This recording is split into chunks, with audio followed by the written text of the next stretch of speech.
메리 크리스마스. 구주가 나셨으니 그리스도 주시니라 라고 하는 제목으로 오늘 말씀을 좀 나누려고 합니다. 하인이 제인 크로스비라고 하는 분이 계셔요. 누구냐면 미국의 여러 찬송 작가입니다. 미국 사람들에게는 미국 기독교 사이에 가장 존경받는 인물을 꼽으라고 하면 빠지지 않고 고백되어지는 분입니다. 그의 영향력은 지금도 미국 교회와 세계 교회 가운데 살아있는 전설 같은로 레전드죠, 레전드. 우리 찬송가에도 많은 제가 뒤에 또 이야기하겠지만. 그런데 이 하인 크리스비라고 하는 분이 뉴욕의 작은 마을 푸트남이라고 하는 곳에서 태어났습니다. 태어났는데 눈에 이물질이 이렇게 끼어져 있는 거예요. 눈이 충혈돼 있어요. 그래서 엄마가 이 아이를 데리고 의사에 갔는데 그때 당시 태어났을 때 의술이 얼마나 뛰어났겠습니까? 더군다나 아마 이 크로스비를 치료했던 의사는 약간 좀 돌팔이였는 것 같아요. 이 갓 태어난 이 아이의 눈에 겨자스포제를 이렇게 집어 넣어버렸습니다. 결국에 어떻게 됐을까요? 두 눈이 멀어버려서 맹인이 되어버렸습니다. 그것이 태어난 지 6주 만에 일어난 그녀의 삶 가운데 비극적인 의료사고였습니다. 그리고 얼마 되지 않아서 아버지였던 존 크로스비가 죽음을 맞이하게 됩니다. 그래서 그녀의 어머니는 21살이라고 하는 그 어린 나이에 갑으로 생계를 유지하기 위해서 가정부로 취직하면서 이 하니 크로스비는 외할머니 손에 맡겨지게 되는 것. 아버지는 죽고 어머니마저 일을 해야 하는 그런 상황 속에 어머니와 떨어져 살아야 된다는 것. 그런 너무나도 불행한 환경 가운데 살았습니다. 그런데 정말 감사한 것은 그녀의 삶 가운데 가장 영향력을 끼쳤던 분이 누구냐면 바로 그녀의 할머니였는데 이 그녀의 할머니가 아주 신실한 크리스찬이었고 이 크리스비를 아주 어릴 때부터 신앙적으로 교육하기에 이르렀다라고 하는 거죠. 그런데 그녀가 인격적으로 하나님을 만나고 예수님을 경험하게 된 건 그녀 나이 30세였습니다. 어느 날 교회 집회에 참석해서 찬송가를 부르는데 그때 주님께서 그녀를 찾아오셨습니다. 그때 불렀던 찬양이 웬 말인가 날 위하여 주 돌아가셨나. 웬 말인가 날 위하여 주 돌아가셨나. 바로 이 부분이 끊임없이 반복적으로 웬 말인가 날 위하여 주 돌아가셨나. 이 벌레가 든 날 위해 피 흘려 주셨네. 웬 말인가 날 위하여 주 돌아가셨나. 웬 말인가 날 위하여 주 돌아가셨나. 웬 말인가 날 위하여 주 돌아가셨나. 이 찬양의 가사가 계속해서 그녀의 가슴 가운데 마음 가운데 파고들어서 들려졌다. 주님이 날 위해서 돌아갔다는 사실이 그때부터 믿어지기 시작한 것입니다. 그야말로 육신의 눈은 멀어버렸고 육신의 눈으로는 볼 수 없지만 그때부터 영의 눈이 그때부터 비로소 열려지고 떼어진 것입니다. 그리고 그녀의 눈에는 눈물이 주르르 흘려지고 그리고 어두웠던 과거, 괴롭고 답답했던 그 모든 과거를 씻겨지고 주님 안에서 새 생명을 얻게 돼요.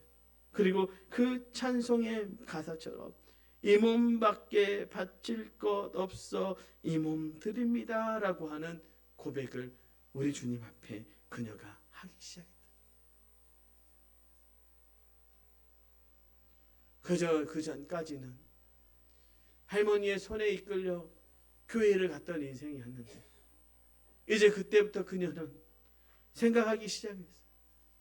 내가 정말로 주님 이 몸밖에 드릴 것 없는데 그 드릴 것 없어 이 몸을 드립니다라고 자기가 찬양하고 결단했는데, 그럼 내가 주님께 무엇을 드릴 수 있을까? 아무리 생각해봐도 자신이 드릴 수 있는 게 없어. 눈은 어두웠지. 자기 스스로 할 수 있는 그 몇 가지 되지 않지. 그런데 어느 날 떠오르다는 거예요.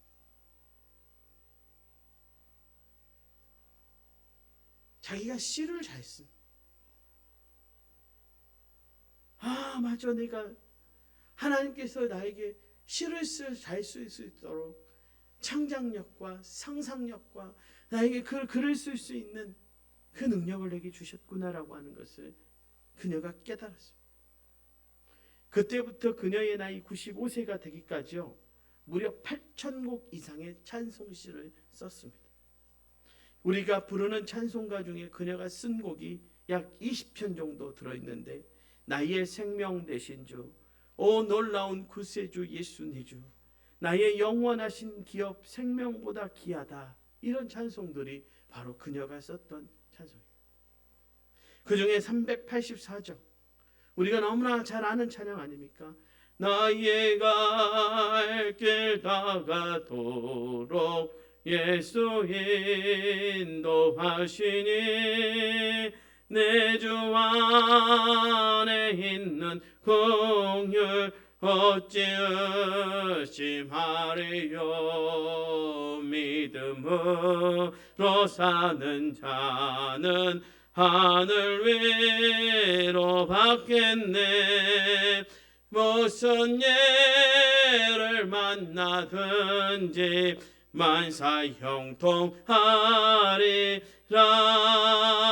무슨 예를 만나든지 만사 형통하리라.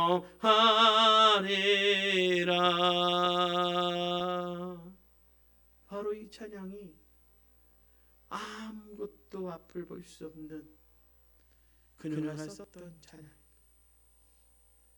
나의 갈 길 다 가도록 예수가 인도하시고 내 주 안에서 나를 긍휼히 여기시는 그 긍휼을 내가 어찌 의심하겠나.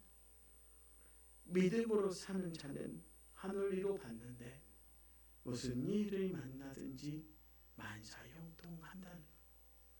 여러분 어떻습니까?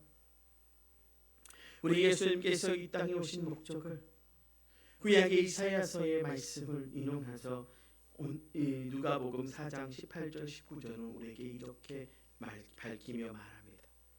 주의 성령이 내게 임하셨으니 이는 가난한 자에게 복음을 전하게 하시려고 내게 기름을 부으시고 나를 보내사 포로된 자에게 자유를, 눈먼 자에게 다시 보게 함을 전파하며 눌린 자를 자유롭게 하고 주의 은혜를 전파하게 하려 하심이라라고 말씀하고 있다. 예수님이 이 땅에 오신 목적이 가난한 자에게 복음이 전파되게 하시는 것이고, 포로된 자에게 자유를 주시는 것이고, 눈먼 자에게 눈을 뜨게 하시는 것, 눌린 자를 자유케 하는 은혜를 누리도록 하시는 것이라고 밝히고 있습니다. 태어난 지 6주 만에 소경된 그리스도, 이 30살 될 때까지 얼마나 암울한 나날을 보냈겠습니까? 하는 사이에 실수로 멀쩡한 눈이 보이지 않았으니 얼마나 답답하고 괴로웠겠습니까? 그렇지만 그날 주님께서 그녀에게 찾아와 주시고 그녀의 영안의 눈을 열어주셨을 때 그녀는 주님 안에서 새로운 눈을 갖게 된 것입니다. 그야말로 눈먼 자를 다시 보게 해주시는, 영원한 생명의 눈을 뜨게 해주시는 주님의 은혜를 누리게 되었다. 바로 이것이 복음 아니겠습니까?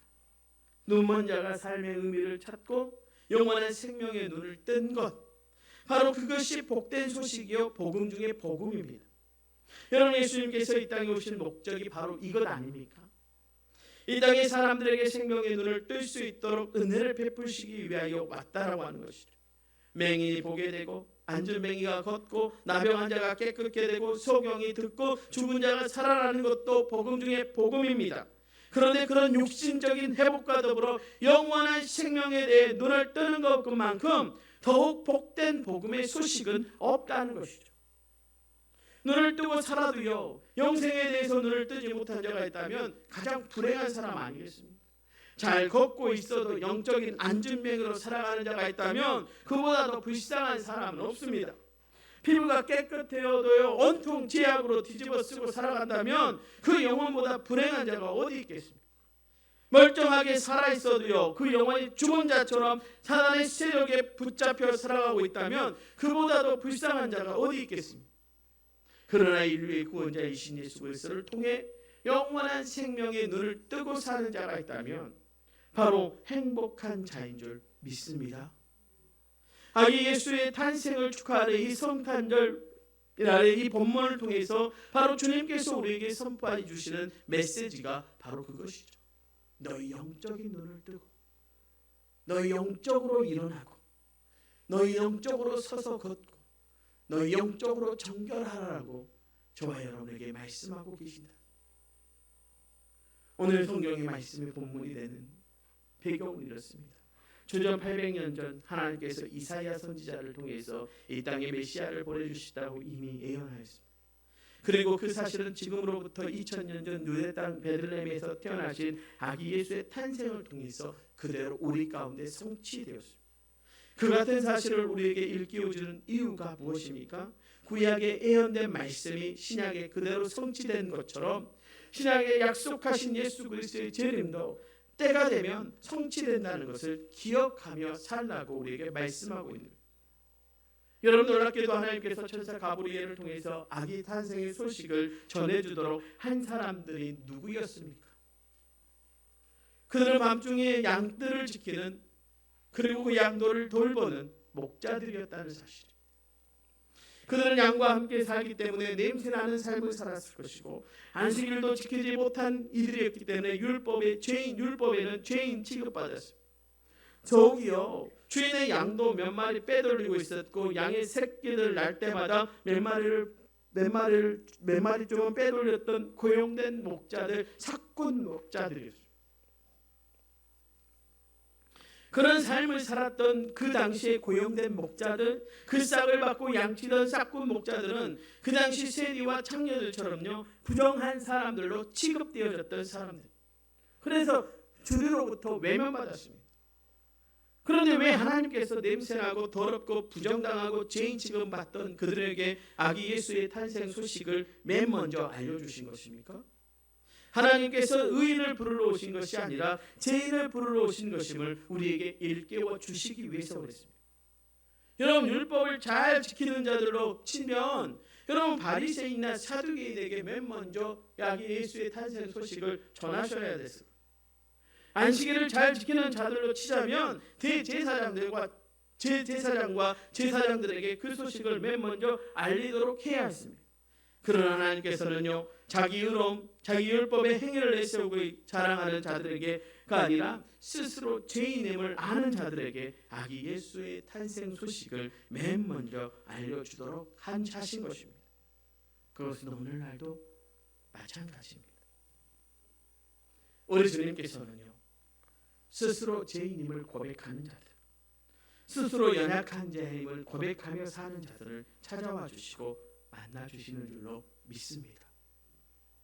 하나님의 마음은 높은 데에 있는 것이 아니라 지극히 낮은 자리에 마음에 함께 하시는 분이시라는 사실을 저와 여러분이 믿고 기억하고 살아갈 수 있기를 주님의 이름으로 축원합니다. 그래서 하나님의 시선은 왕궁이나 고관에게 쏠리는 것이 아니라 그 밤의 목자들처럼 스스로 죄인임을 고백하며 사는 자들에게 있는 줄로 믿습니다. 그 목자들에게 하나님의 영광이 비쳤을 때 그들은 두려움에 벌벌 떨었습니다. 그들이 벌벌 떤 것은 스스로의 죄를 인식하는 모습입니다.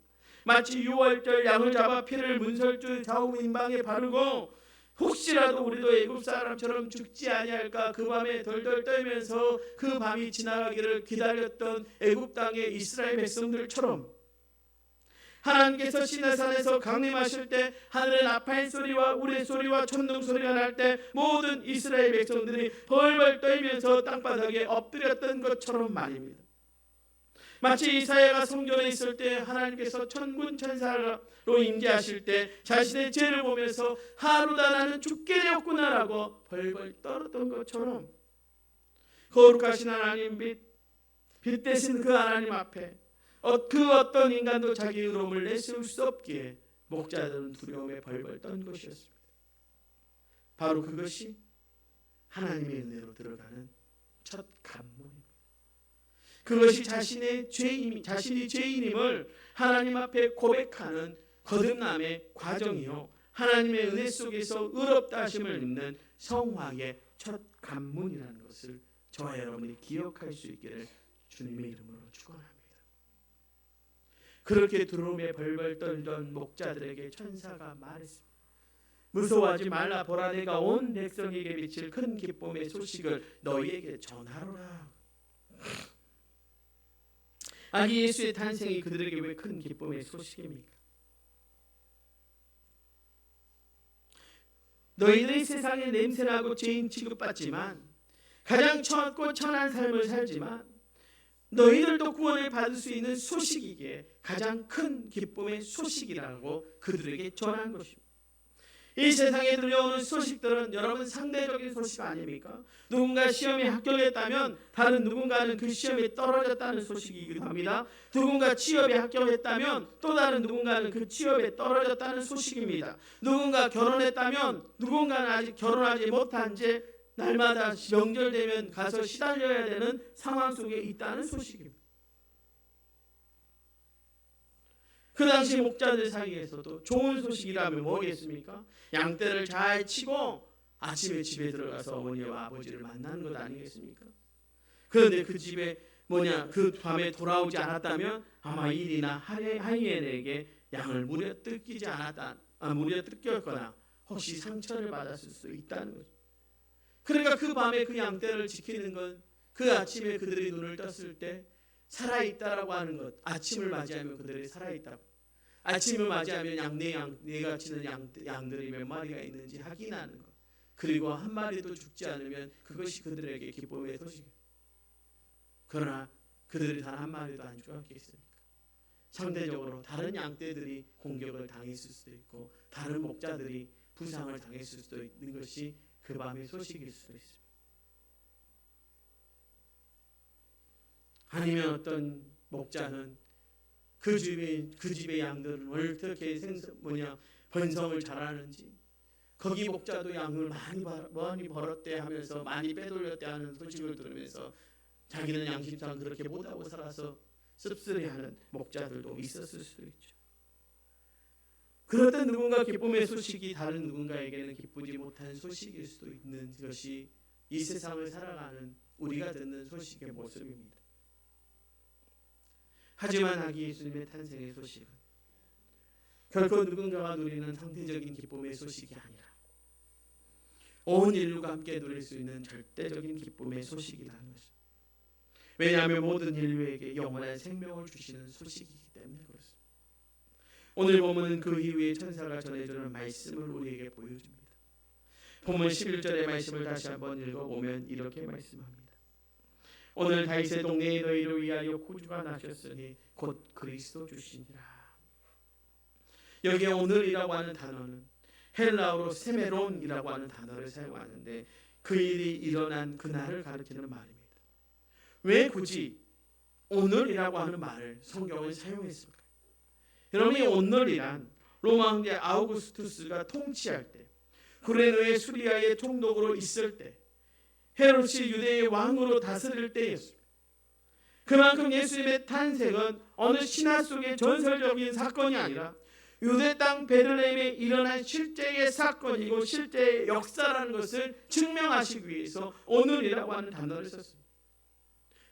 그리고 그 오늘이라고 하는 단어는 단순히 그 당시의 역사 속에 예수 그리스도가 탄생했다라고 하는 것만 가르치는 것이 아니라 지금 오늘 이 시간 여러분에게도 미칠 소식이기 때문에 오늘이라고 하는 단어를 사용한 것입니다. 그와 더불어 천사는 이 복음의 주인공 되신 아기 예수님에 대해서 세 가지 놀라운 명칭을 사용하고 있습니다. 구주, 그리스도, 주라는 말이었습니다. 구주라고 하는 말은 헬라어로 소테르라고 하는 바로 구원자를 뜻합니다. 여러분, 구원자는 무엇입니까? 모든 문제, 모든 질병, 모든 고통, 모든 근심, 모든 위험에서 구원할 수 있는 분을 말씀합니다. 여러분, 사람마다 문제나 질병이나 고통이나 근심이나 위험은 다 다를 수 있습니다. 하지만 공통된 분모 곧 죄에 대한 문제는요, 모두가 비껴갈 수가 없습니다. 바로 예수님께서는요, 모든 인류가 앓고 있는 이 죄의 문제를 해결해 주시는 구원자로 우리 가운데 오셨다라고 천사가 우리에게 전해주고 있다는 사실. 여러분, 여기에 앉아있는 여러분 모두 죄로부터 자유로울 수 있습니까? 우리 교회 학교 친구 중에 가장 어린 친구가 신지안인데, 신지안부터 우리 원로 장모님까지 죄로부터 자유로울 수 있냐 이 말입니다. 어느 누구도 죄로부터는 자유로울 수 없습니다. 그러나 우리 주님이 구주, 구원자 되실 때 우리는 그 죄로부터 자유함을 얻게 될 줄로 믿습니다. 두 번째, 그리스도라고 말합니다. 헬라어로 그리스토스, 기름 부음 받은 자라고 하는 뜻입니다. 헬라어의 그리스도는 히브리어로 말하면 메시아입니다. 여러분, 구약 시대에 기름 부음 받은 자는 누구였습니까? 왕과 제사장과 선지자였습니다. 구약 성경에는 장차 메시아가 와서 자기 백성을 구원할 것이라고 예언했습니다. 신약의 성경은 예수님이 왕과 제사장과 선지자의 직분을 동시에 지닌 그리스도로 오신 것을 밝히고 있습니다. 그만큼 예수님은 우리의 왕이 되시고 우리의 죄를 사해 주시는 대제사장이 되시고 머지않아 다시 오실 구원자, 구원의 선지자가 되신다라고 하는 뜻을 말합니다. 그것은 동방의 박사들이 그의 왕 되신 그분께 드린 그 선물을 통해서도 나오죠. 왕을 상징하는 황금, 대제사장을 상징하는 유황과 그 다음에 선지자를 다시 오실 주님을 상징하는 모략을 그에게 드렸다는 것은 바로 이 그리스도라고 하는 말이 가지고 있는 놀라운 은혜를 저와 여러분에게 보여주고 있다는 사실. 마지막으로 키리오스, 주라고 말씀합니다. 이 호칭은 하나님, 로드를 말하는데요, 영어 성경에 이 단어는 대문자로 로드라고 표기합니다. 이사야 선지자가 얘기한 그대로 베들레헴에 탄생하신 아기 예수님은 분명히 전능하신 하나님이십니다. 예수님은 하나님이시지만 우리를 구원하기 위하여 7일 사람의 몸을 입고 이 땅에 오신 것입니다. 그렇다면 구원자로 오신 예수님, 기름 부음 받은 메시아로 오신 예수님, 하나님의 아들 곧 하나님으로 오신 예수님의 탄생이 왜 목자들에게 기쁜 소식이 되는 것입니까? 그들 모두가 유대인들로부터 냄새나는 사람들, 부정한 사람들, 죄인으로 취급받고 있었던 사람들입니다. 그런 그들에게 구원자가 오셨다니, 메시아가 오셨다니, 그 하나님께서 오셨다니 그들에게 큰 구원의 기쁨의 소식일 수밖에 없다라고 하는 것입니다. 물론 예수님의 탄생 소식은 그들에게만 구원의 큰 기쁨의 소식이었겠습니까? 그때까지 죄인 취급받고 있던 세리나 창녀들에게도 마찬가지입니다. 그때까지 문제를 안고 있던 이들, 질병 속에 있던 자들, 고통과 근심과 위험 속에 살고 있던 자들에게 마찬가지 아니겠습니까? 그럼 오늘을 살고 있는 우리 자신들에게도 마찬가지라고 합니다. 내 스스로 힘이나 능력이나 세상 권세로 해결할 수 없는 죄의 문제를 해결해 주시는 분, 오직 구원자요 메시아요 하나님의 아들 하나님밖에 없으니 말입니다. 30살 될 때까지 소경으로 살던 크로스비에게 예수님께서 찾아와 품어주셨을 때 그녀의 질병과 고통과 근심과 모든 위험들도 다 사라져버렸습니다. 그래서 그녀의 육적인 눈이 보이지 않는 것이요, 이제는 그녀에게 문제가 되지 않았다라고 합니다. 그러기에 오늘 성탄절이 주님께서 우리에게 베푸시고자 하는 은혜가 무엇입니까? 구원자요 메시아요 하나님이신 예수님께서 내가 해결할 수 없는 죄와 질병과 고통과 근심과 위험의 모든 문제로부터 자유케 해주시는 그 은혜를 베풀어 주신다는 사실. 그래서 이 시간 성령님은 우리에게 말씀하십니다. 내 사랑하는 아들아, 내 사랑하는 딸아, 너도 너 스스로 해결할 수 없는 죄의 문제를, 너의 질병과 고통과 근심과 위험의 문제들을 구원자요 메시아요 하나님의 아들 하나님께 내어놓아야 되지 않겠니라고 우리에게 말씀하신다는 것이죠. 오늘 이야기 예수님의 탄생을 축하하는 이 성탄절을 통해 너에게도 진정으로 영생의 은혜를 참된 자유의 기쁨이 충만하여지기를 원하지 않니라고 저와 여러분에게 말씀하고 계십니다. 여러분이 정말 예수를 만났다면, 여러분이 오늘 이 성탄의 날에 예수를 경험했다면, 여러분이 있는 상황과 환경으로부터 자유함과 기쁨을 얻을 줄로 믿습니다. 여러분의 다윗이 행복한 사람입니까?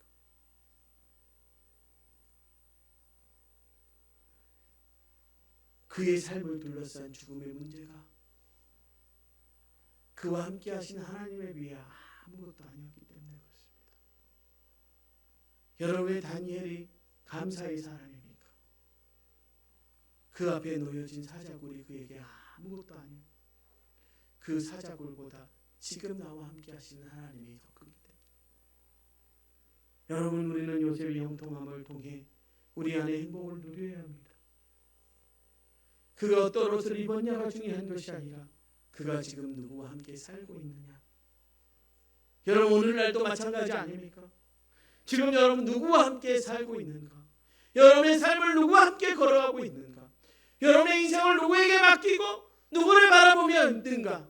여러분, 이 성탄의 날 우리가 결단하고 결심하고 그 은혜를 누려야 하는 것은 여러분을 홀로 내버려 두지 아니하시고 여러분과 동일한 옷을 입으시고 이 땅에 오신 예수님이 지금 이 순간 여러분과 함께 하심으로 여러분의 삶의 문제가, 여러분의 인생의 문제가, 여러분의 인생에서 고민하고 근심했던 모든 문제들이 그분 앞에 아무것도 아니라는 사실을 저와 여러분에게 알려주는 은혜의 소식이니 그 기쁨의 소식으로 살아가는 자들에게는 기쁨과 행복이 넘치는 것 아니겠습니까? 그러니 사랑하는 성도 여러분, 여러분 이 땅 앞에서 당당하십시오. 여러분 이 땅을 살아가면서 행복하십시오. 여러분 이 땅을 살아가면서 기쁨을 누리시고 주님 주시는 평안을 누리십시오. 여러분이 가면서 걸어가는 인생의 문제보다 더 큰 분이 여러분의 구주요, 여러분의 메시아요, 여러분의 하나님이십니다. 저와 여러분이 그 사실을 안다면 우리는 어떠한 상황 속에서도 주님 만나듯 살아갈 줄로 믿습니다. 러시아의 한 작은 마을에 파파파노라고 하는 아주 착하고 성실한 구두 수송공 할아버지가 살았다고 합니다. 이 할아버지가 어느 성탄절 날 밤에 꿈에 예수님께서 그에게 찾아왔습니다. 내일 성탄절 날 너를 방문하고자 한다라고 말씀하셨습니다. 할아버지가 잠에서 깼을 때는 눈 속에 솟아오르는 찬란한 태양이 밝게 비춰오고 있었습니다. 할아버지는 예수님을 맞이하기 위해서 성탄절에 특별히 쓰는 커피 주전자를 난로 위에 올려놓고 청소도 깨끗이 했습니다. 그러니 어찌된 일인지 예수님은 보이지 않았습니다. 오히려 거리에 청소부 한만 보이는 거였습니다. 할아버지는 그 청소부를 향해 말했습니다. 이리 들어오세요. 추운데 몸이나 녹이고 커피라도 드세요 라고. 점심때가 되었습니다. 여전히 기다리던 예수님은 보이지 않았습니다. 대신 한 누더기 옷을 입은 어린아이, 여인이 호디불에 어린아이를 싸고 걸어오고 있었습니다. 할아버지는 그 여인을 치근하게 여겨 가게 안으로 들어오도록 했습니다.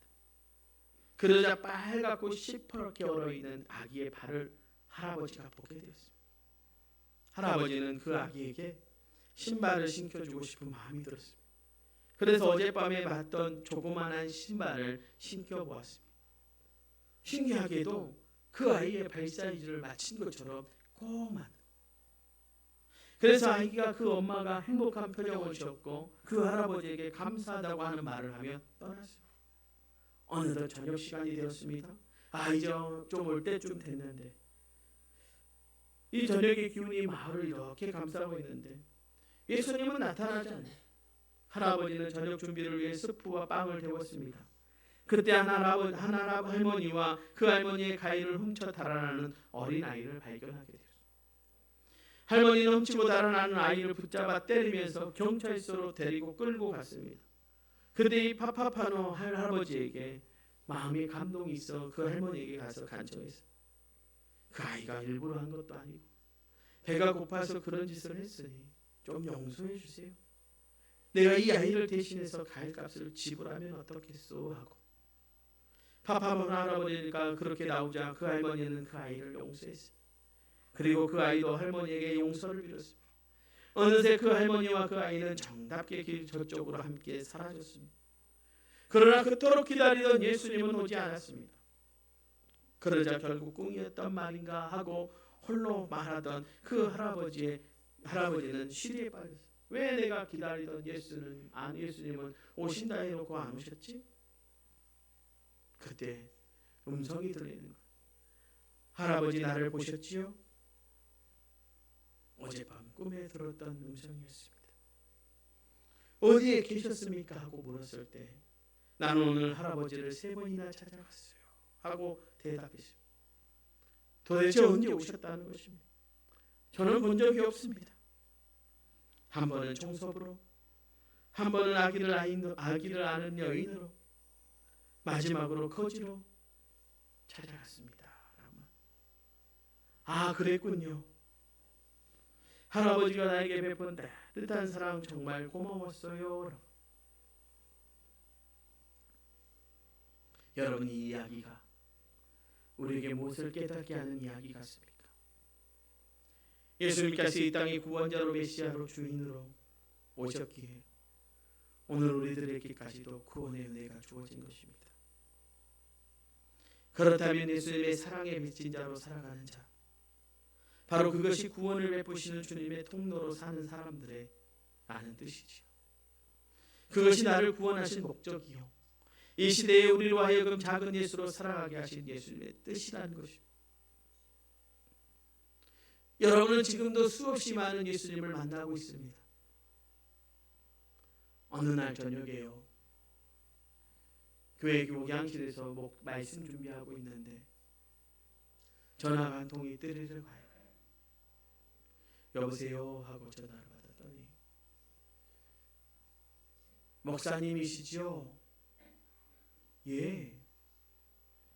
제가 섬에 가서 일을 좀 하려고 일자리를 구하러 갔다가 일자리를 구하지 못해서 여객 터미널에서 벌벌 떨면서 배고픔이 떨고 있습니다 라고 전화가 왔어요. 그래, 어디인데요? 하도라고 하더라고. 그래요, 잠시만 기다리십시오. 전화를 끊고 마침 그날 우리 권사님들이 오셔서 김밥 싸는 것이 있어서 제가 아내에게 김밥 남은 거 있냐고 이것저것 김밥하고 음식들을 싸서 갔습니다. 가면서 그랬어요. 뭐 하는 짓인가 싶더라고요. 우리 아내가 뭐라고 그래요 저한테. 뭐 전화 한 통 받았다고 하냐고. 내가 목사인 탓이지. 우리 주님이면 어떨 것 같아 라고 하면서 갔습니다. 물론 그 사람을 만나지 못했습니다. 그분이 다시 전화가 왔어요. 아이고 목사님, 제가 하도라고 했나요? 죄송합니다. 송공항입니다. 제가 그래서 그 밤에 거기까지는 저는 못 가니까 거기서 조금만 택시 타고 나가시면 못 봅니다. 못 보러 가셔서 다른 분들에게 좀 도움을 요청해 보십시오 하고 전화를 끊었습니다만은 그냥 저는 그날 그 음성이 나를 만나시고자 하는 주님의 음성으로 들렸습니다. 여러분, 어쩌면 이 시대를 살아가는 저와 여러분에게 우리 주님이 우리와 같은 옷을 입고 오셨다는 그 이유 하나는 우리를 홀로 내버려 둘 수 없어서 우리를 이 땅 가운데 그 문제 속에 그 죄 속에 가두어 둘 수 없어서 그 어둠 속에 살아가는 우리의 인생을 그냥 내버려 두실 수 없었던 우리 하나님의 사랑이었고, 그렇게 인간의 모습으로 오신 예수님은 우리에게 온몸을 내어주셨으니 그 온몸으로 받은 우리의 그 사랑은 우리로 하여금 주님의 그 사랑 앞에 어느 누구도 나 잘났소라고 말할 수 없게 하는 주님의 사랑의 그 빚진 자로 이 땅 가운데 살아가게 하는 주님의 놀라운 은혜라고 한다면, 이제 저와 여러분이 만나는 한 사람 한 사람이 여러분이 정말로 예수로 대해야 될, 눈에 보여지고 우리가 구원의 복음을 전해야 될 이 시대에 예수로 여러분을 부르셨다라고 한다면 여러분 한 사람 한 사람을 그냥 만나지 않기를 주님의 이름으로 부탁을 드립니다. 그리고 그들에게 예수님의 살아계심, 예수님의 이 땅에 오신 목적을 분명히 보여주는 살아있는 믿음의 사람들, 우리도 조동목교의 모든 성도들 되시기를 주님의 이름으로 축원합니다. 사랑하는 성도 여러분, 오늘은 아기 예수님의 탄생을 축하하고 경배하는 성탄절. 왜 우리가 아기 예수의 탄생을 축하하고 경배하는 것입니까? 그분이 이 땅의 구원자로 메시아로 그리고 참된 주인으로 오셔서 우리의 죄와 질병과 고통과 근심과 걱정의 모든 문제를 해결해 주시고 자유케 해주셨기 때문입니다. 이제 그 은혜를 받은 자답게 이 시대의 작은 예수로 나보다 더 연약한 자들에게 주님의 사랑과 생명을 전하는 주님의 통로로 살아갈 수 있기를 주님의 이름으로 부탁을 드립니다. 그 사랑과 공유를 베풀며 사는 자들에게 주님은 지금도 구원자로 메시아로 그리고 주인으로 친히 함께해 주실 것입니다. 그 은혜의 주인공, 그 은혜의 통로되는 사랑하는 우리도 조동목교의 모든 성도님들 되시기를 주님의 이름으로 축원합니다.